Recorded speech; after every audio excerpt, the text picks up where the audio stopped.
नमस्कार, मैं हूं आशीष त्रिपाठी और अब बात करेंगे अमेरिका के प्रयासों के विफल होने के पीछे की वजह की। जी हां, अमेरिका कोशिश कर रहा है। एक तरफ जहां इजराइल और हमास के बीच संघर्ष विराम चल रहा था, वो खत्म हो गया। रूस यूक्रेन भी आपस में भिड़ गए, लेकिन इस बीच एक बहुत बड़ी खबर यह आई कि बेंजामिन नेतन्याहू ने एक बहुत बड़ा कदम उठाया। इजराइल के प्रधानमंत्री बेंजामिन नेतन्याहू ने खुफिया एजेंसी शिन बेट के चीफ रोनन बार को बर्खास्त कर दिया है और बर्खास्तगी की खबर सामने आने के बाद से हड़कंप मचा हुआ है। कई तरह के सवाल उठ रहे हैं। शुक्रवार को कैबिनेट ने नेतन्याहू के फैसले का सर्वसम्मति से समर्थन किया था और इजराइल के प्रधानमंत्री बेंजामिन नेतन्याहू के कार्यालय ने इस बात की घोषणा की। हालांकि इजराइल के सर्वोच्च न्यायालय ने रोनन की बर्खास्तगी पर अस्थायी रोक लगा दी है। अदालत ने यह कहा कि बर्खास्तगी पर तब तक रोक रहेगी जब तक कि इस मामले पर 8 अप्रैल से पहले कोई सुनवाई नहीं हो जाती। इजराइल के इतिहास में ऐसा पहली बार हुआ है कि जब सरकार ने घरेलू सुरक्षा एजेंसी के प्रमुख को उनके पद से ही हटा दिया हो। शिन बेट चीफ के तौर पर रोनन का आखिरी दिन 10 अप्रैल को होगा, ऐसा कहा जा रहा है। हालांकि इससे पहले सरकार ने उनकी बर्खास्तगी के लिए 20 अप्रैल की तारीख तय की थी, जिसे बदल दिया गया है। रोनन को पद से हटाए जाने के लिए गुरुवार देर रात कैबिनेट की एक बैठक हुई थी। इस बैठक में नेतन्याहू ने कहा कि अक्टूबर 2023 को हमने जो कार्रवाई की हमास के हमले के बाद, उन्होंने रोनन पर से भरोसा खो दिया है।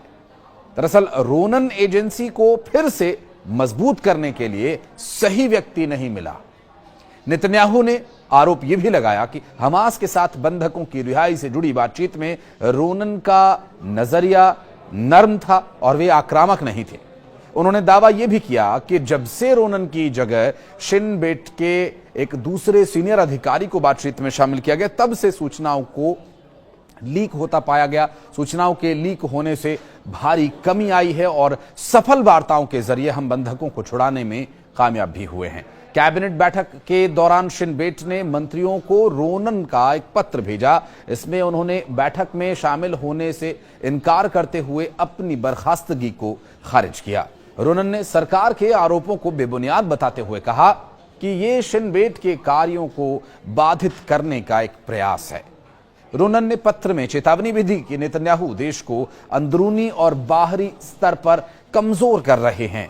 उन्होंने आरोप यह लगाया कि नेतन्याहू ने उन्हें और मोसाद प्रमुख डेविड बारनेया के बंधक वार्ता से हटाकर पूरी तरह से प्रक्रिया को नुकसान पहुंचाया है। उन्होंने यह भी कहा कि उनकी बर्खास्तगी की वजह से निजी और संस्थागत हितों का टकराव हुआ है और देश की सुरक्षा के लिए यह एक गंभीर खतरा है। बहरहाल इजराइल की शीर्ष अदालत ने देश की आंतरिक सुरक्षा सेवा एजेंसी शिन बेट के प्रमुख को बर्खास्त करने के प्रधानमंत्री बेंजामिन नेतन्याहू के फैसले पर शुक्रवार को अस्थायी तौर पर रोक लगा दी है। अदालत ने यह भी कहा कि शिन बेट के प्रमुख रोनन बार की बर्खास्तगी पर तब तक रोक रहेगी जब तक कि उनकी अपील पर सुनवाई हो नहीं जाती। अब इस मामले को इस तरह से समझने की कोशिश कीजिए कि एक एजेंसी जो सुरक्षा के लिए काम करती है, उस एजेंसी के प्रमुख को पद से हटा दिया जाता है। अगर ये सुरक्षा एजेंसीज किसी भी देश के लिए रीढ़ की हड्डी हैं तो उसके प्रमुख को उसके दिमाग के तौर पर भी देखा जा सकता है। हालांकि निर्देश उसे उच्च पद पर बैठे अन्य नेताओं से भी मिलते रहे हैं। मसलन अगर रोनन की बात करें तो वो बेंजामिन नेतन्याहू से ही निर्देश लेकर के अपनी सभी सेवाओं को देते रहे हैं। लेकिन अब आप ये समझिए कि असल में वहां पर एजेंसीज काम कैसे करती हैं। वहां पर एक एजेंसी है मोसाद। जिस तरह से भारत में सुरक्षा एजेंसी रॉ है, उसी तरह से मोसाद वहां पर काम करती है। और एक एजेंसी है शिन बेट एजेंसी।